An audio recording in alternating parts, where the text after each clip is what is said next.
Welcome to this fantastic series focused on leadership, happiness and well-being. Today I'll be interviewing Myles Downey, founder of the School of Coaching, author of several best-selling coaching books and an executive coaching legend. And I will be diving into their experience and looking for the gems of wisdom that you can immediately apply in life.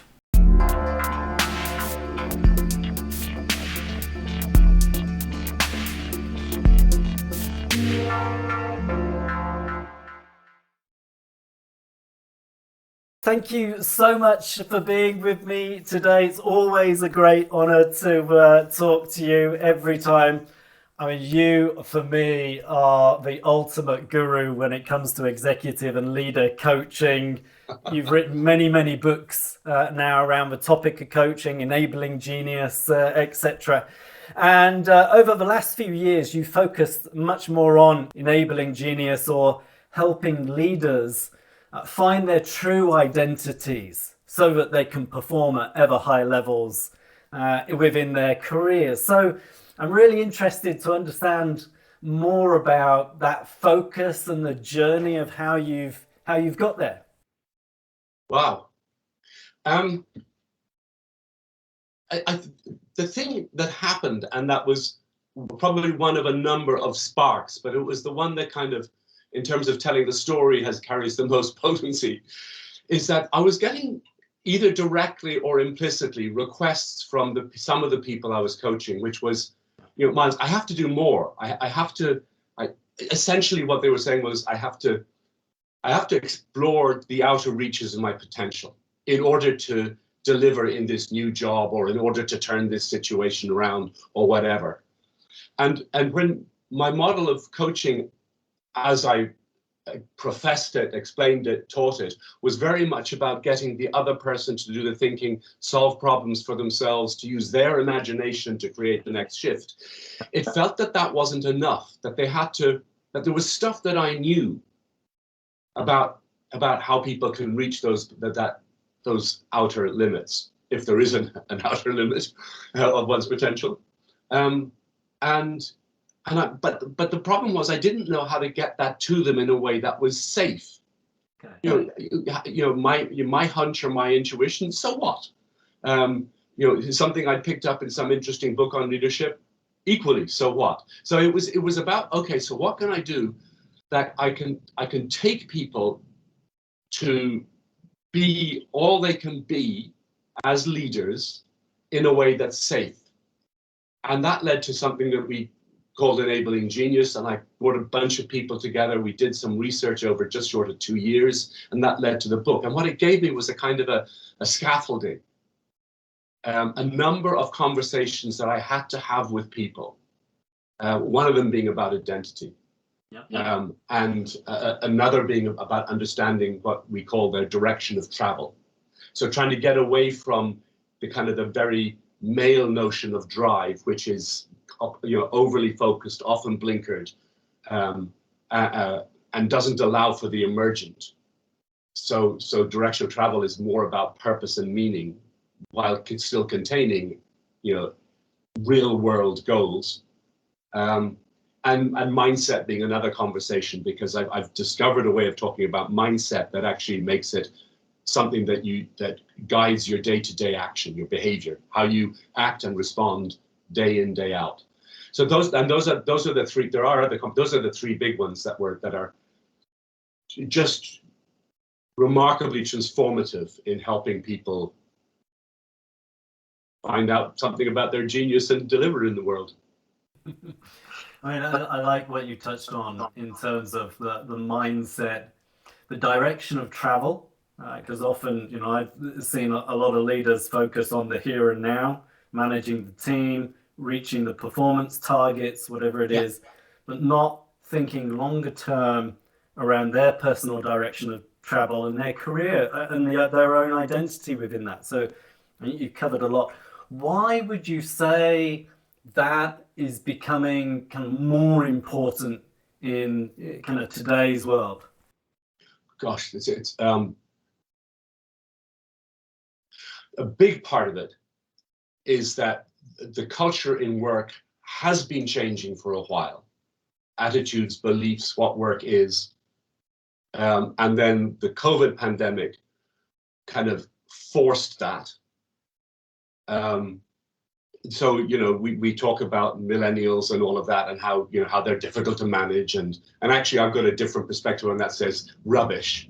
That actually they just need us to, that what they're looking for in work is what we all should have and should have had, which is a kind of a more gracious form of leadership and management. So we're still stuck in a command and control paradigm.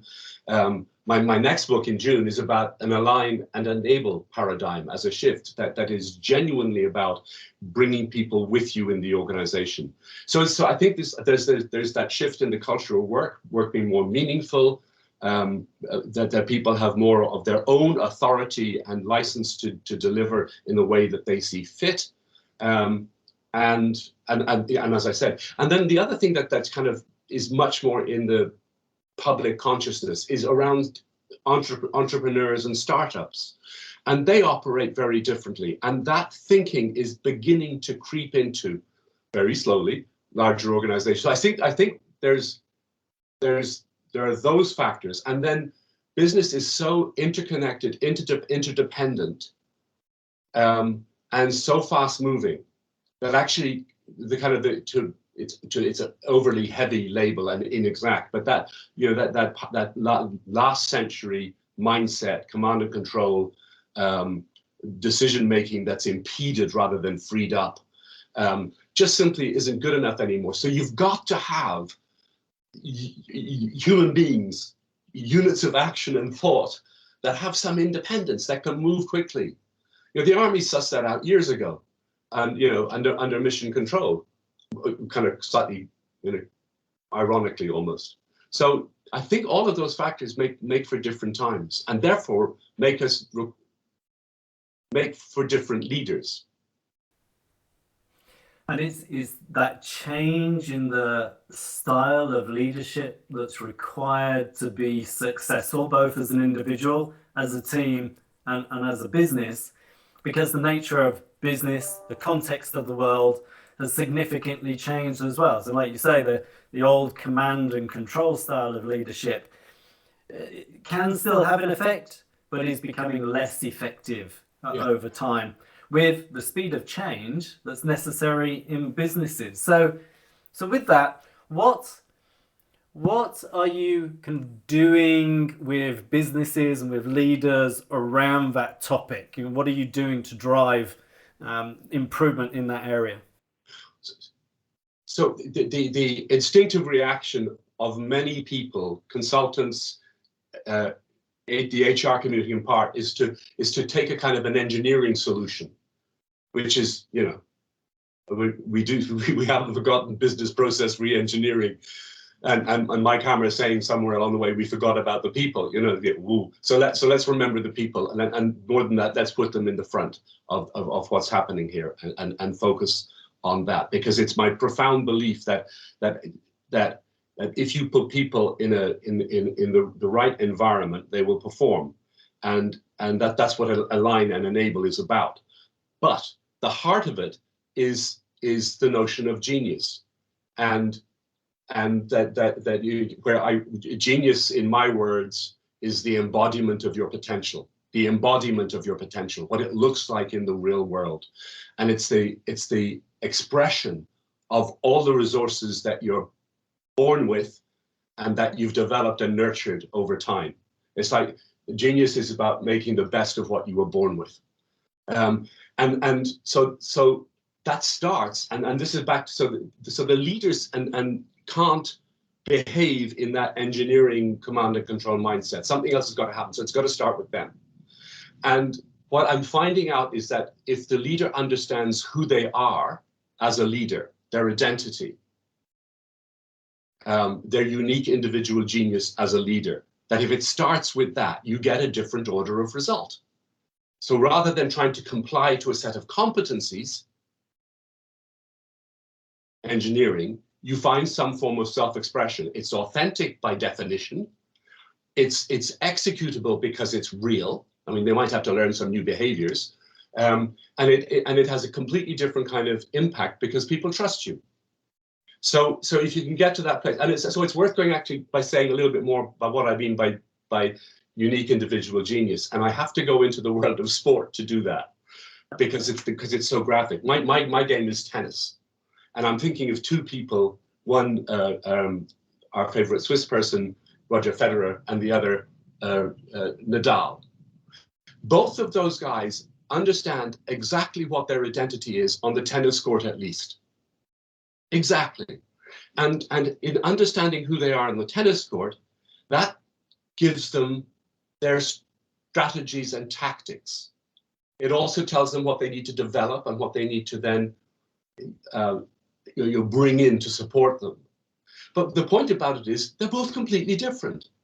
Nadal hits a heavy ball deep into the court, wears you down until there's an open space into which he can hit the ball. And that's an oversimplification, but it's about his power and his presence and the force and the willingness just to over time just overpower. Federer, completely different. It's and I'm not putting value judgments on this, but it's much more instinctive. It's much more about in the moment finding the what's looking at what's in front of them and finding the gap. So spontaneous, instinctive, intuitive, much more so. And that requires a lightness of foot. He hits a flat, so it completely changes how he approaches. So, if I don't understand who I am as a leader, I end up being somebody else's leader. I either follow the competencies and do what I'm supposed to do, or I kind of get some confused amalgamation of the good leaders I've been with and probably the bad leaders as well.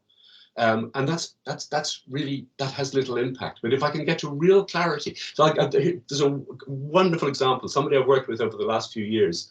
I was going to say young, which she was when I first met her, but it's been a while. She was given a job in one of the city councils in the UK. And we were speaking about her identity, and it was very much in the early part of the conversation. Well, I'm a good person, I'm a nice person, I nurture my team, I take care of my team, and that was kind of like. But it was like it didn't ring true. It was kind of and so eventually I said, so hold on, wait a minute, what do people come to you for? And it was like I hit her with a brick, because what they came to her for was vision, insight, strategy, problem solving.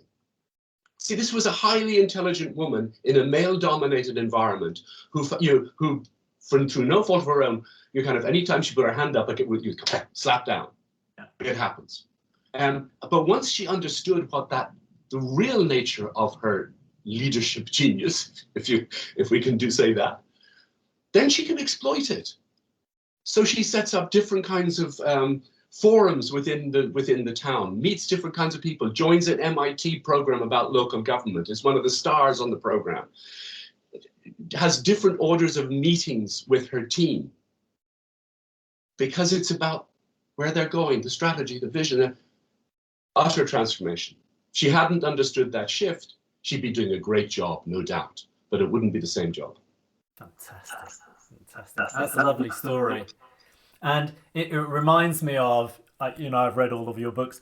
In the modern coaching, you have a lovely equation, which is, performance equals potential minus interference. And it's the interference bit that gets in the way often. And the example that you've just gave is a good example of, okay, somebody doing a great job, but there's still a level of interference there because they think they should be conforming to, a set of leadership principles.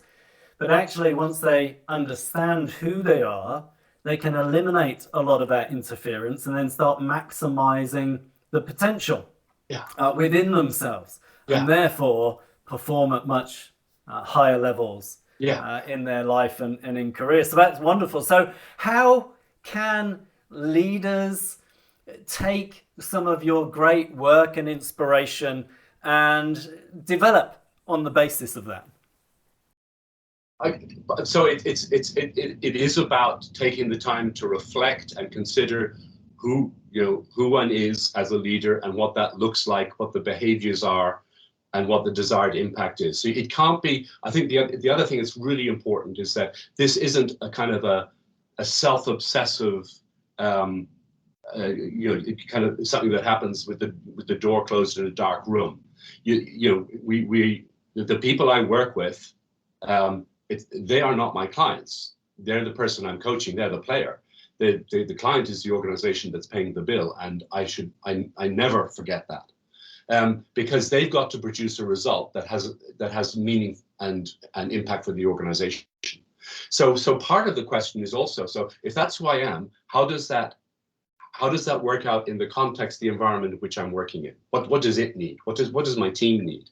So and that then means that you may have to learn to do some things that are in addition to the full expression of you as a leader. You may have to learn to adopt some other habits, practices, skills, so that you're successful in the environment which you're in. So there's the alignment between the individual and the organization that's utterly critical, and that can happen at a number of different levels. It happens at the kind of the practical level in terms of the results, but also if you can get to this is where serious stuff happens. If there's an alignment between the two at the level of vision, purpose, meaning, then you've got something. So that exploration is really important.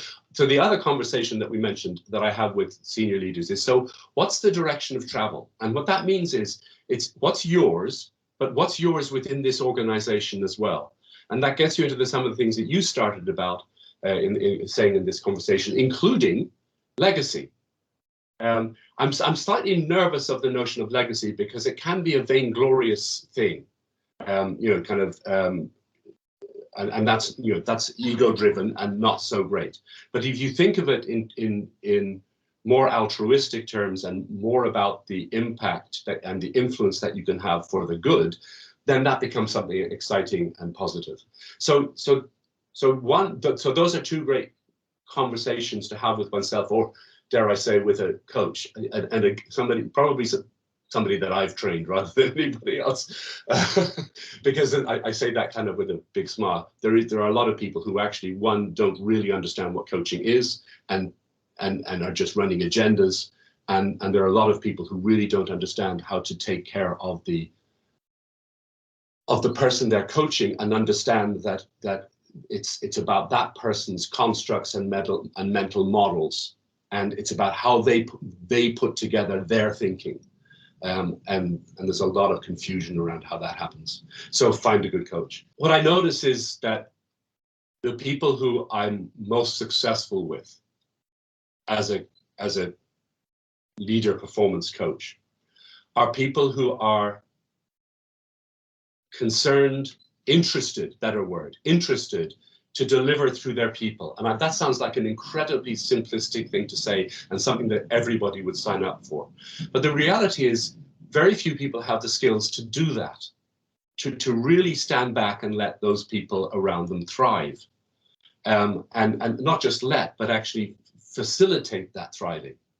I was with a former client of mine who had been a very senior player in a large consulting organization. We hadn't met for 3 years, and the first thing he wanted to do was to catch up with where I'm at. And he had some just really pertinent observations about some patterns that he noticed in my behavior. And so if he'd been my managing partner, whatever else, and he'd taken the time to share those observations with me, as let's say an emerging partner in that wonderful institution that he was a part of, that I know that's what he did, and I now saw it in action. Powerful thing to do. So the people that make the real difference, it's not just about the kind of the charismatic leadership or the vision. It's actually that they don't just take people with them. That's almost easy. It's they take people with them, but they let those people loose so that those people express themselves, their genius in the place of work. Very difficult in the way our organizations are constructed.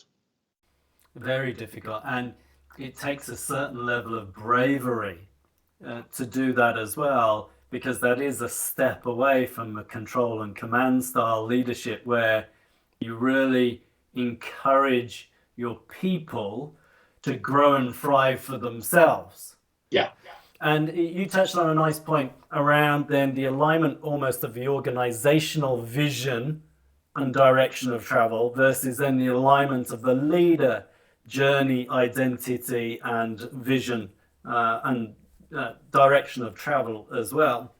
So, who then are you focused on inspiring with the work that you're doing? Is it the individual leader? Is it the organization? Is it a combination of everything? So, who are you looking to inspire? So in practice, what happens is that I'm working with somebody who's launched a private equity firm, and it's her vision, and it's clear, and it's aligned with what she's great at, so in that case, it's about helping that person make that vision in the world. And we were already beginning to have the conversation. She's now 18 months into that business and being ridiculously successful, has attracted extraordinary people to her team. She's now beginning to realize that actually that she needs to keep on being out there, the kind of the public face of the business, and she now needs somebody maybe in another 18 months to come in and start being the kind of the de facto team leader. So it's that's one kind of person where they are the visionary of the organization and they have the authority because it's theirs to deliver it. Then there's another group of people that come where people are given unique projects within an organization. So a large financial institution, I worked with a guy who was asked to set up the Asian Asia Pacific backroom team, all the processes that go with that.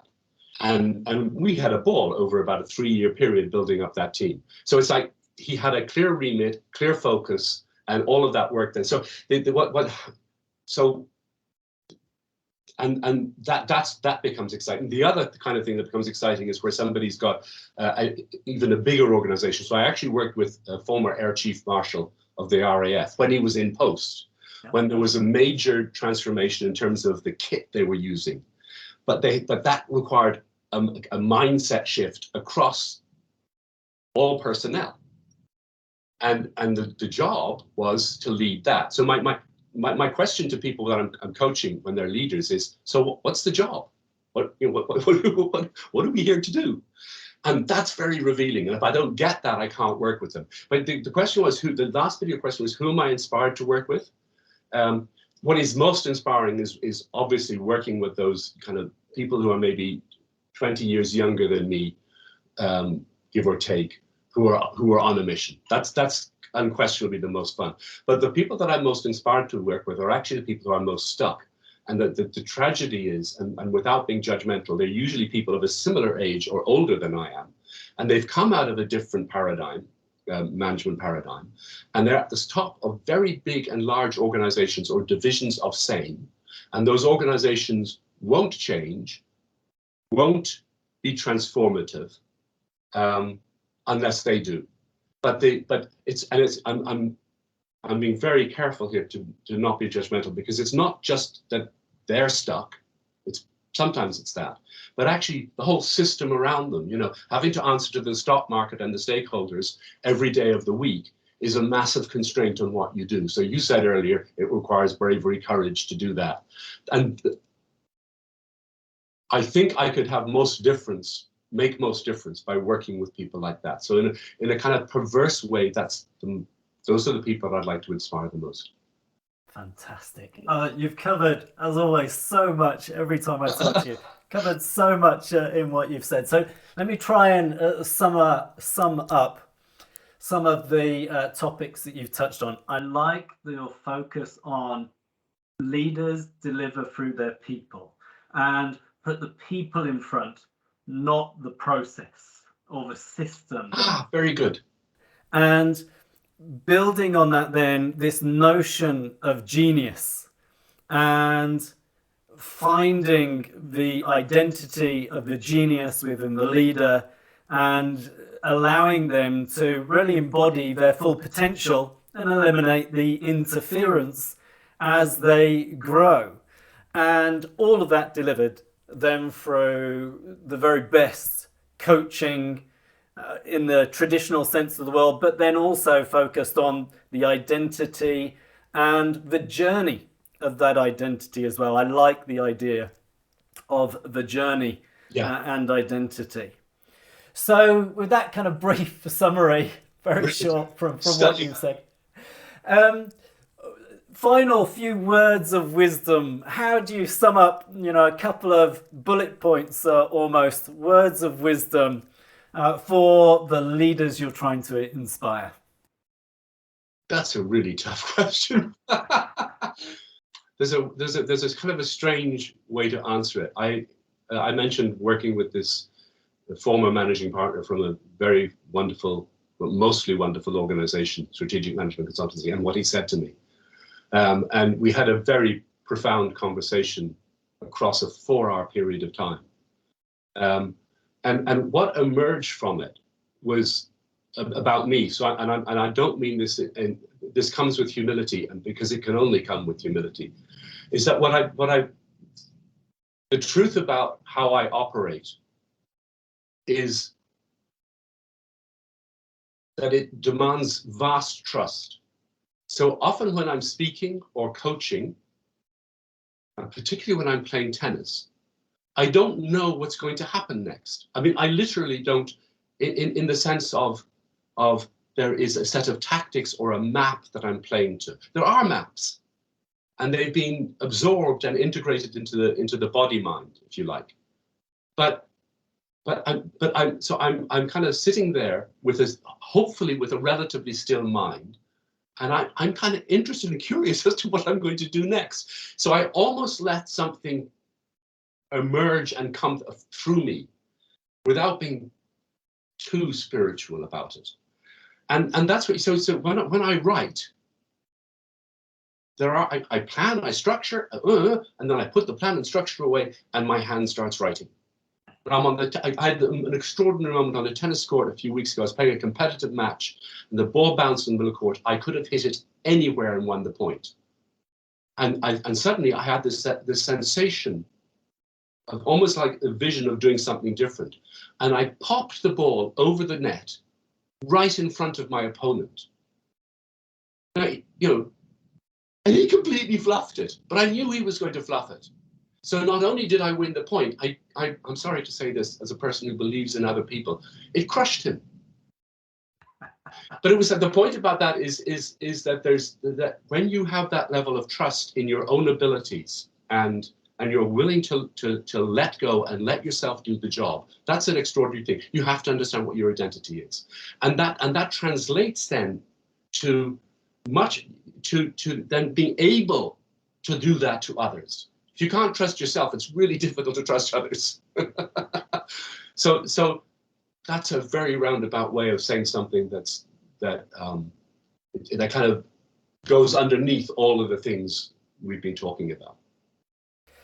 But I love what you said towards the end of that, which is trust your own ability. To be able to trust your own ability, you first need to understand what your own ability is. And within that, then, and practice it. And therefore also understand your own identity within that. So I think that's a lovely kind of chain to finish on. Very nicely. Beautiful. Thank you so much, Myles, for joining me and spending some time with me. Always incredible insight that I get from you every time that I talk to you. So thank you very much, and have a wonderful rest of the day. Thank you. It's been an entire pleasure yet again.